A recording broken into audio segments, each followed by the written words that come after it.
Olá, amigos do programa Cotidiano. Estamos aqui com a psicóloga, escritora, e agora fiquei sabendo que dia 3 de outubro, não é? 3 de outubro. Ela está lançando o seu livro de contos, Marcas de Fogo, lá na Livraria Mundial, e eu vou receber o convite em seguida e vou ter o maior prazer, quem sabe, de trazê-la de novo aqui. Marlise Flório Real, uma grande escritora pelotense, uma batalhadora aqui na nossa cidade, na área da literatura, e também uma psicóloga já bastante conhecida pelo seu trabalho na área com a criança, com o adolescente, com a família, não é? Com a família. E eu a trouxe para nós conversarmos exatamente sobre essa questão da família, que tem me afligido muito, com certeza vocês também, toda vez que a gente lê essas notícias sobre o caso do menino Bernardo e outros casos muito tristes, muito chocantes que envolvem menores, envolvem crianças aqui perto de nós, no Brasil, enfim. E eu queria conversar com a Marlise. Boa tarde, um prazer ter você aqui conosco, porque eu fiquei muito chocada depois que vi os vídeos daquelas conversas, daqueles embates entre o menino Bernardo, o pai dele, o Leandro, e a madrasta, aquela falta de afeto, aquela falta de carinho com que eles tratavam aquele menino, a maneira com que ele era conduzido até um desespero.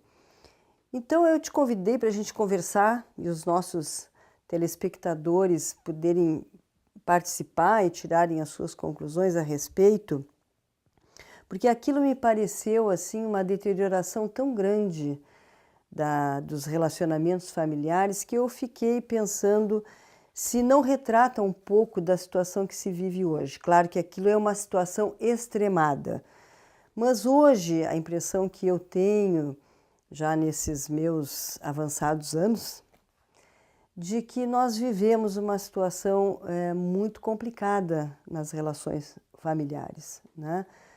As pessoas parece que não se unem mais pensando em manter uma união para o resto da vida.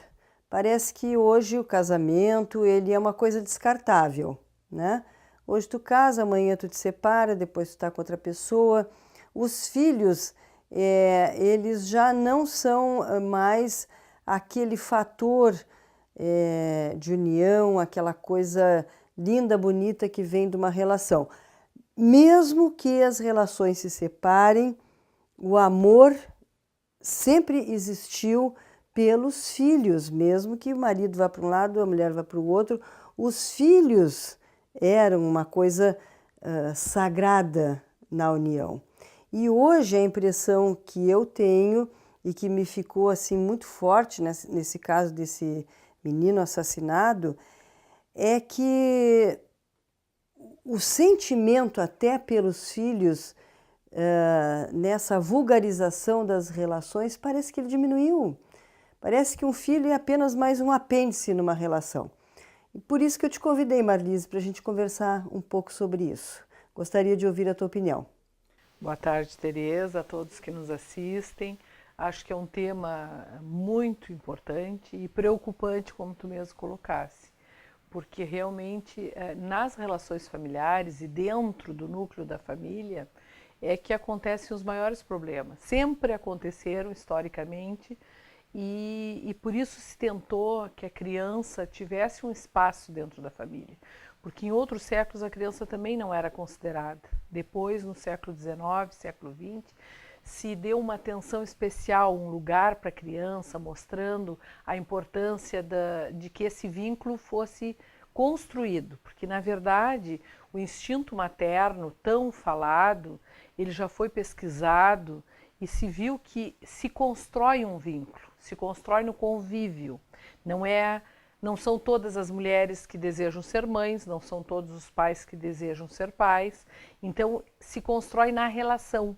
Mas se constrói antes dessa relação, quando o desejo de ter um filho, o desejo de cuidar uma criança e acompanhar pelo resto da vida, ele começa a se formar dentro do homem e dentro da mulher, que começam a planejar. Só que, como tu bem colocastes, as relações hoje são rápidas, são fugazes, são descartáveis, né? E são essas as palavras que nós usamos também. E, consequentemente, se pensa num relacionamento sexual e não se pensa que desse relacionamento sexual vai ter como consequência, se não houver os cuidados necessários, uma gravidez. E essa gravidez não é benquista, nem pela mulher e muito menos pelo homem, que fica sabendo dela depois de tempos ou nem fica sabendo, só quando nasce essa criança. Então esse vínculo realmente está enfraquecido, né? E o que acontece? Tu, quando mencionaste o caso Bernardo, o que tu percebesse foi aquela falta de afeto, exatamente, ausência de afeto, agressividade, violência, né? E isso transmitido naqueles vídeos foi chocante mesmo, porque transmitido pelas palavras, nada está escondido, nada foi escondido. Né? É como que eles deixaram escrito aquilo que sentiam, né? E que iam concluir aquele plano de... Tanto que ela diz num dos vídeos, muito chocante, quero ver quem vai, mais ou menos primeiro isso. Para baixo Primeiro para baixo da terra. É. Quer dizer, uma coisa declarada. Tá? Então, realmente, a família está sofrendo não só modificações estruturais, como de sentimentos, aonde as crianças têm o seu lugar e não têm. Até, né, Tereza, quando vemos assim que as pessoas estão trabalhando cada vez mais em busca de bens materiais, de estabilidade ou de prazeres imediatos, e esses filhos atuais são criados ou na escolinha desde muito cedo, e não estou falando mal das escolinhas, porque acho que muitas são muito bem preparadas, ou por outras pessoas, não, inclusive com ausência, antes tínhamos ausência da figura paterna como presencial nessa criação. O pai dizia, né, e o pai através da mãe criava. Depois o pai ficou ativo. Hoje não só o pai está fora, porque trabalha muito, mas a mãe também está fora, porque trabalha muito. Então esse vínculo realmente está comprometido e adoece, né? E aí quando chega num caso como este do Bernardo, das pessoas detestarem tanto, odiarem tanto uma criança, não é? Se torna patológico. Com certeza. Né? Leva até um assassinato. É claro que este é um caso extremo. Né? A gente sabe que isso aí é um caso extremo, mas assim, ó, o que eu vejo até no meu dia a dia, nessa coisa de ser jornalista, de trabalhar muito com a informação, o que eu vejo é que jovens hoje vão para a noite para se divertir. Eu acho que a gente não pode mais nem dizer que estão desinformadas, porque elas não estão desinformadas, nem as meninas, nem os rapazes, da necessidade de se proteger na hora de uma relação sexual. Não estão desinformadas. O anticoncepcional existe há mais de 50 anos. Década de 60. Na década de 60, né? A camisinha também está aí para... Né, dá para comprar em qualquer farmácia, até vai em posto de saúde, ela é de graça. Então, não usam, talvez, mais por uma questão de vergonha, de preconceito, ou por esquecimento, alguma coisa assim. Mas o que acontece? Sai à noite, aí bebem, usam uma droga, vão ficando, hoje com um, amanhã com o outro, e nesses relacionamentos de 24 horas, não é? Que no dia seguinte, se sair de novo, oi, tudo bem, e não passa disso, pode surgir uma gravidez. Com certeza. E como aquela pessoa com quem se manteve aquela relação não diz nada afetivamente, como é que vai formar um vínculo com aquela criança daquela relação? A não ser, quem sabe, se a menina tem um instinto materno, já muito preparado, já em casa teve um grande amor da mãe, foi muito bem tratada, não é assim? Talvez ela desenvolva por aquela criança. Se não, eu já tenho visto casos de adolescentes de 18, de 19 anos, que elas não querem nem amamentar. No máximo, elas amamentam um mês e depois elas cortam e colocam a criança na mamadeira porque elas querem voltar a sair. Claro. As amigas estão lá, solteiras, liberadas, sem filhos, se divertindo, e elas estão olhando lá ali no Facebook. Ah, a fulana saiu, a Beltrana foi para a festa, por isso, por aquilo. E elas estão presas em casa com o nenenzinho, que elas... Meu Deus, é meu! Como é que eu fiz? Claro. Não é? Então, não, sem dúvida. E acho que um dos pontos é que o jovem, seja a moça ou o rapaz, eles podem ter muita informação, e eu concordo contigo, hoje não existe falta de informação, porque existe cada vez mais o conhecimento ao alcance de todo mundo, inclusive pelo celular, como acabaste de dizer. Mas o jovem igual tem a sua imaturidade, ele vai amadurecer com a idade, com as experiências, com o conhecimento, com as aprendizagens. Então ele leva, inclusive, fisicamente um tempo para amadurecer, né? E esse tempo físico cerebral é um tempo entre 21 e 22 anos de idade.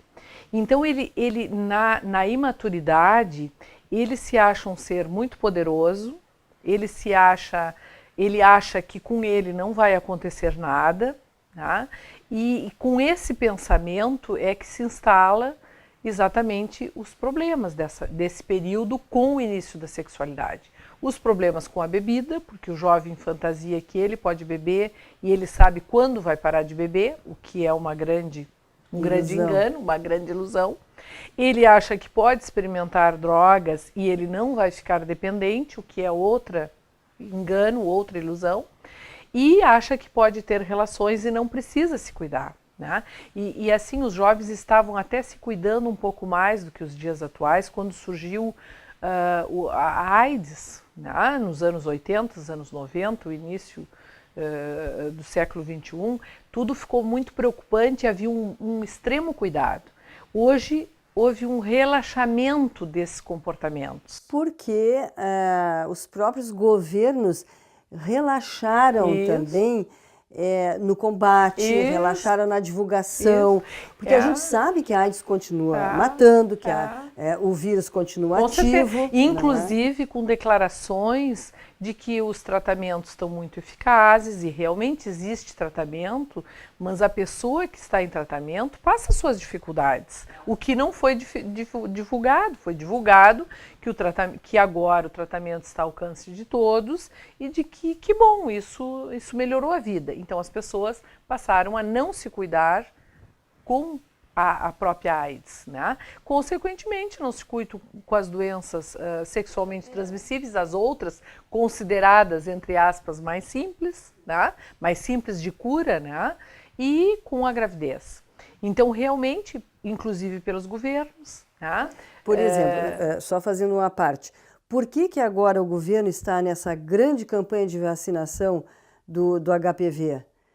É porque por trás disso nós devemos estar com uma epidemia de HPV. É que o governo não quer dizer. Claro. Porque senão, por quê? Por que toda essa campanha toda e vamos vacinar e vamos vacinar? Com certeza. Porque, no mínimo, as meninas os dados são altos de quem adquiriu o HPV. É claro. E estas que adquiriram o HPV não são estas meninas hoje de 13, 14 anos, porque elas estão iniciando e aí vão ser, que a vacina é justamente para isso. Mas são aquelas que se iniciaram nessa faixa etária e que hoje têm 20 e poucos anos e que já se contaminaram. E contaminaram os parceiros porque não usaram adequadamente os métodos de cuidados para sexo seguro. Então, realmente isso acontece. E como tu colocastes, às vezes se dá uma tensão exagerada num determinado momento e há um afrouxamento disso, que seria uma das coisas fundamentais que a escola tivesse sempre no seu currículo a educação para as relações, para a parte afetiva, para a maternidade, né? Essas meninas deveriam aprender, sim, várias coisas sobre a maternidade, sobre o cuidado do bebê, sobre o que é um parto. Mas não, E nem sobre sexo tem continuidade. Temos vários professores fazendo trabalhos, eu me dediquei anos fazendo palestras para pais, alunos, professores nas escolas e tem trabalhos maravilhosos de professores, mas são trabalhos soltos, Tereza, aonde não tem uma continuidade, não tem um respaldo adequado, não tem um material às vezes adequado, que daria uma certeza de que isso iríamos fazer até essa idade onde a maturidade desse um pouco mais de conta. Então, não dando conta, realmente a relação é de 24 horas, é de minutos, aonde pode surgir uma gravidez e não vai ter, né? Isso que tu colocasse, né, de que a menina já está fazendo contatos porque ela vai deixar o seu bebê e vai sair para a noite. Inclusive, algumas mães, as avós, só servem para isso. Fica um pouquinho com o bebê porque ela vai sair à noite, né? A filha vai sair. E muitas mulheres mal informadas, mal orientadas, adultas, acham o correto, porque acham que essa menina precisa arranjar, entre aspas, outro parceiro que assuma, com quem ela se divirta e assuma aquela criança, né? Porque ainda também vivemos numa sociedade onde a mulher pode hoje, lógico, estar sozinha, pode escolher, pode não ter filhos, pode não ter parceiro. Mas ainda culturalmente, historicamente, parece que está impregnado de que estas mulheres têm que ter um acompanhante. E que estas meninas que engravidaram e tiveram filho têm que arranjar outro homem que assuma, tal qual era em séculos passados, em que a mulher tinha que ter este homem para ser alguém, né? Então é complicadíssimo, né? Vamos para o nosso intervalo e já voltamos com a doutora Marlise Real.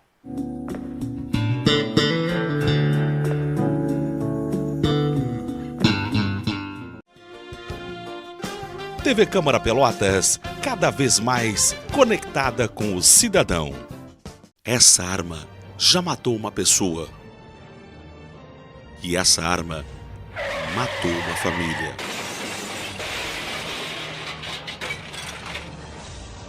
Vá com calma. As pessoas esperam. A vida não. Uma campanha da Câmara de Vereadores de Pelotas.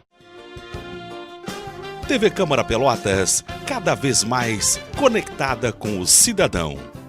Se você é do tipo que não doa sangue por ter medo de agulha, então imagine a dor de uma mãe que perdeu um filho por causa do teu medo.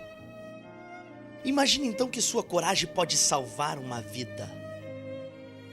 Se você é do tipo que não doa sangue por falta de tempo, tomara que você nunca dependa do tempo para viver.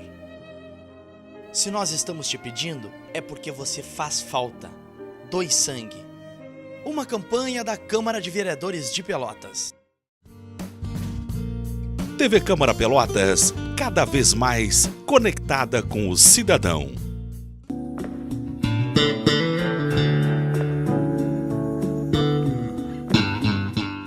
Estamos de volta com o segundo bloco do nosso cotidiano. E a doutora Marlise conversando conosco sobre essa questão da importância da escola, de se levar para as nossas crianças e para os nossos jovens um pouco mais de informação. Porque, na verdade, eles ficam com certas lacunas na vida deles, né? Com uma desinformação sobre o que acontece, o que está havendo, que transformação está acontecendo em mim, o que eu posso e o que não posso. E eu tenho uma teoria que é a seguinte: eu acho que determinadas disciplinas que se tem hoje ainda na escola, que são milenares, ancestrais, quase do tempo dos macacos, já podiam ter sido eliminadas, porque isso aí a gente encontra na internet. E dar espaço, não é, para se tratar desses temas que são tão urgentes na vida da nossa criança e do nosso adolescente. Não sei se a senhora concorda comigo. Concordo, certamente, assim, ó, porque é isso que nós falávamos no início. A informação pode estar ao alcance do jovem e está, mas ele precisa discutir aquilo, ele precisa questionar, ele precisa ter alguém que escute as dúvidas que ficaram, né? As questões, as ideias que eles têm. Então isso não é feito, e realmente hoje tem determinados assuntos que ele pesquisa sozinho e sabe sozinho, não precisaria a escola repeti-los ou começar do zero. A escola poderia trabalhar a partir dessas necessidades. Então, acho que temos alguns professores que fazem isso com bastante autonomia, outros não se animam porque acham que não deveriam, então ficam muitas lacunas. E em questão de relacionamento, de vida sexual, do que é ter um filho, do aborto, da questão da homossexualidade, inúmeras questões, elas não são discutidas como deveriam, a não ser, como eu falei, por pessoas, poucas pessoas que se animam e levam e enfrentam esses assuntos. E aí atinge alguns, não atinge a todos, né? Então o adulto também às vezes não acredita e o adulto gosta muito de dizer assim, o jovem não precisa, ele sabe tudo. Quando ele diz isso, ele se exclui, ele sai daquele lugar que ele deveria estar. Sim, ele transfere a responsabilidade para o próprio jovem, de aprender da sua maneira. Mesmo, de aprender da sua maneira. Então, e ele exclui até o compromisso que ele tem com aquele jovem, seja enquanto professor, educador ou pai e mãe. Os pais fazem isso. Mas como? Eles sabiam tudo. Mas como é que isso aconteceu? Coloca nas mãos de uma criança na puberdade, de 12, 13 anos, toda a responsabilidade, e do adolescente. Como dizer, ele fez sozinho, ele errou porque ele quis, ele estava bem informado. É que essa informação, sem a discussão, sem a compreensão, sem o apoio afetivo, ela não é nada. Né? Ela ela ainda precisa esse contato do ser humano, ainda precisa desse pai e dessa mãe, desse professor que articula e que dá o apoio. Até porque as noções de certo e de errado, a criança precisa receber, ela nasce sem saber o que é certo e o que é errado, né? Então é a gente em casa, é o pai, é a mãe, é a pessoa que está ali com ela, que conduz para o certo e para o errado. Depois, claro que a gente sabe que a escola não vai educar nesse sentido, ela já tem que vir com isso de casa, mas a escola continua passando isto, né? Então, esse fio condutor, a criança tem que trazer para depois saber fazer a diferença. E por outro lado, né, Tereza, sabemos que a escola não deveria dar tudo isso, deveria vir de casa, mas não vem. Seja de famílias que não têm como dar isso, porque não tiveram a sua própria instrução, o afeto não receberam, né? Ou mesmo de famílias onde não é feito, porque não basta as famílias terem bens materiais ou serem de outro nível sociocultural e econômico. Não basta, elas têm que serem presentes. É por isso que criar filho exige mais do que nunca disponibilidade de tempo. Então, isso é que deveria ser discutido, porque essa disponibilidade é que está cada vez faltando mais. Ninguém tem tempo para escutar a criança, para brincar com a criança, para escutar o jovem. E essa falta de tempo faz com que, exatamente, a informação ele adquira sozinho, ele adquira com os amigos, ele compartilhe só com outros com quem ele sempre vai compartilhar. Mas quando é só com esses outros iguais, que estão sentindo as mesmas coisas, não acolhe os problemas, por exemplo, ou as inquietações, ou encontrar soluções, discutir soluções. Podemos deixar um jovem escolher que caminho, mas se nós discutirmos esses caminhos com ele, né? Se nós dermos as alternativas e os contratempos disso. Sim, aí nós estamos com o nosso jovem disponível para as redes de pedofilia, nós estamos com os jovens disponíveis para o traficante que está lá na porta da escola, para a violência, não é? E para todos esses relacionamentos enganadores que muitas vezes acabam numa gravidez indesejada, nessa situação toda que a gente sabe que ocorre. Exatamente. Né? E o adulto, à volta do jovem, ele se utiliza às vezes de muitas mentiras, como se esse jovem fosse acreditar. E esse jovem faz de conta que acredita, esse adulto faz de conta. E nessa história do faz de conta é onde ele está vulnerável e disponível para outra pessoa que está sendo sincera. O traficante está sendo sincero com ele. Olha aqui, este é o meu produto, eu sei que te ocorre isso, mas faz. E o jovem acha melhor acreditar nestas coisas, porque ninguém está enganando ele. Ele sabe o que ele causa. O jovem hoje que usa drogas, ele não cai como há tempos atrás, que ele não sabia os efeitos. Hoje ele sabe. Ele sabe todos os efeitos. E ninguém vende um produto para o jovem, tipo a droga, qualquer outra coisa, a bebida, enganando. Não, está dizendo a verdade. Está dizendo a verdade. E às vezes, no seu próprio convívio afetivo, ele tem esse adulto enganador, que tem uma vida, que fala uma coisa e vive outra, que ele não tem modelos. E isso é o que o jovem rejeita. O jovem rejeita essa falta, essa não transparência e esse adulto que diz ser o que não é. Ele fica com muito desejo que isso apareça, que isso se revele, que caiam as máscaras desses adultos, né? Então, termina acontecendo essas coisas que nós estamos discutindo, né? A violência, né? A gravidez indesejada, os abortos que as meninas ainda seguem fazendo, escondido e correndo risco de vida, de morte, morrem e trazem complicações, né? Não indo preparadas para um parto, porque elas vão completamente despreparadas, e aí se vê nas alas todas de hospitais onde as bem jovens e as mais velhas, mas as bem jovens vão ter seus filhos, toda uma gritaria, toda uma não ajuda, uma não colaboração, que o profissional da saúde tem que lidar com aquilo naquele momento de estresse preocupante, porque não é como contam os livros de contos de fada, onde tudo perfeito que vai nascer, e hoje temos uma grande divulgação nesse aspecto, acontece tudo tranquilo no parto. Não, não acontece, e não é só por culpa de médicos, de enfermeiros ou do hospital, não acontece pela não preparação destas pessoas que vão achando que... E não vão querendo ter aquele bebê, né? Vão rejeitando, vão excluindo, como vem os maus tratos. Eu vou lhe contar, e vou contar aqui para os nossos amigos, eu sei de um caso de uma moça, uma menina, 19 anos, aqui em Pelotas.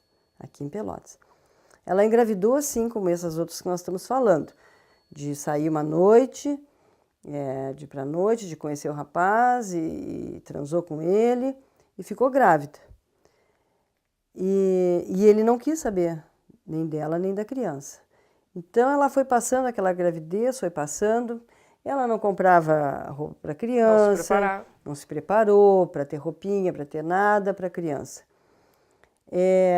Com 8 meses de gravidez, nem pré-natal ela não estava fazendo, com 8 meses de gravidez, ela começou a passar mal, a ter algumas contrações, se sentir mal, e foi para o hospital.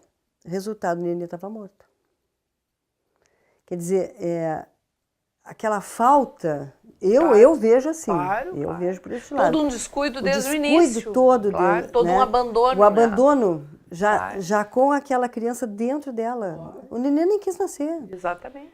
Todo um abandono. E aí, lógico, voltando ao caso Bernardo, que ele é extremo, como tu mesmo colocasse, mas nós temos muita violência, é isso aí. Esse caso é de violência, de abandono, temos a violência dos cuidadores, dos pais ou dos que cuidam uma criança, quando elas abusam de uma criança, nós temos índices altíssimos disso.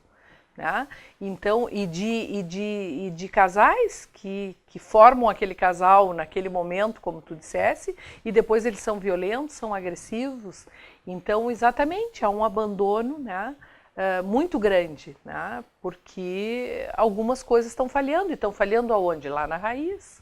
Lá na raiz. Aí nós precisamos, sim, de profissionais muito competentes para agirem naquela hora, e mesmo assim eles não são salvadores, né? Que bom que a gente tenha profissionais competentes sempre, né? Ao longo, mas essas pessoas têm que comparecer ao serviço pré-natal, têm que acompanhar, têm que discutir, têm que pensar, têm que... Me diga uma coisa, com toda a sua experiência, esses 35 anos, existiria uma fórmula mágica hoje para se mudar esse quadro que se vive? O que a gente precisaria hoje para tentar reverter um pouco essa situação que se vive, esse contexto familiar e social que se vive, que parece estar andando assim para uma situação cada vez pior, não é? Eu fiquei preocupada com o discurso do Papa Francisco falando que nós estamos indo para uma terceira guerra, não é?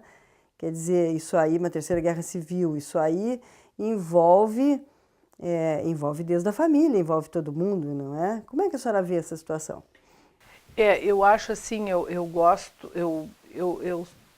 eu acredito que as pessoas são inteligentes, são criativas e têm capacidade de mudar essas situações. Mas é preciso que se deixe de falar, inclusive, de um país do faz de conta, onde parece que tudo é perfeito, que o sistema de saúde é perfeito, que o sistema educacional é perfeito, e aí todos os outros ramos, parece que tudo funciona muito bem. É preciso realmente, diria que colocar a mão na massa, todo mundo com comprometimento, né? Um comprometimento onde nós precisamos acreditar mesmo nessa educação lá no inicinho, né? E todo mundo realmente fazendo também um trabalho com muita paixão. Acho que as pessoas, muitas, trabalham sem estarem apaixonadas pelo que fazem. Elas estão trabalhando loucas para voltar, cuidando do relógio, loucas para voltar para os seus afazeres, até porque tem muitos afazeres, tem muitas coisas. Então eu acho que enquanto os profissionais precisam se dedicar muito ao seu trabalho, seja na área da saúde, na área da educação, em todas essas áreas sociais, com comprometimento e no problema. Quando nós falamos, e tu dissesse agora que o jovem aprende sozinho, eu também acredito isso, o jovem aprende sozinho. O jovem capaz hoje, a criança capaz, aprende sozinho. Então, onde é necessário o professor? Na dificuldade. Só que na dificuldade, esse professor, cansado de outras coisas, cobrado de tantas outras burocracias, ele não faz, porque ele já está esgotado para trabalhar na dificuldade. Como trabalha o profissional na área médica e na área da saúde, não só o médico, o enfermeiro, ele trabalha na extrema crise, não trabalha também como professor, eles são sugados, né? Falando só dessas duas áreas. Nas outras não deve ser muito diferente. Então isso precisa, né? E precisamos acreditar que tem como reverter, dando uma melhor atenção à criança, um melhor espaço à criança, escutando o adolescente, a mulher que sofre violência, né? As mulheres sofrem muita violência ainda, isso está mudando em algum aspecto, porque ela está conseguindo gritar sobre isso, né? Mas não mudou de acabar com isso, né? Então, acho que muitas coisas aparecem, mas ainda tem que haver esse comprometimento de eu sou responsável por isso. Que o nosso assunto paternidade e maternidade é isso, eu sou responsável por essa criança. E depois que se tem um filho, pai e mãe, é uma responsabilidade por longos anos, não é só enquanto é bebezinho. Eu sempre costumo dizer por longos que a anos. gente nunca mais dorme uma noite tranquila. Nunca mais dorme aquela noite tranquilo, porque senão vai sempre se comprometer. O que acontece com um filho adulto, a gente vai se envolver, porque é como se estivesse acontecendo conosco. Mas aí as pessoas colocam o filho no mundo e querem, não, ele já está muito grande, tem 16 anos, né? Já está enorme, agora é tudo com ele. Que isso? Né? Se quando acontece com um filho maduro mesmo, formado, a gente diz, onde é que eu posso te ajudar? E isso é o que está faltando, onde é que eu posso te ajudar? O que eu posso fazer na dificuldade? Porque na festa todo mundo está. E acho que se fala muito de coisas hoje utópicas, como se elas estivessem acontecendo. E elas não estão, tem que ir lá no meio para ver que elas não estão acontecendo. Precisam acontecer. Pois é. Doutora, foi um grande prazer conversar. Pena que meia hora parece que passa rápido demais. Esse assunto acho que renderia muitos e muitos programas, mas quem sabe a gente volta a conversar mais adiante. Foi um prazer lhe receber aqui e fica o final do programa. Eu que agradeço a quem nos assistiu, né?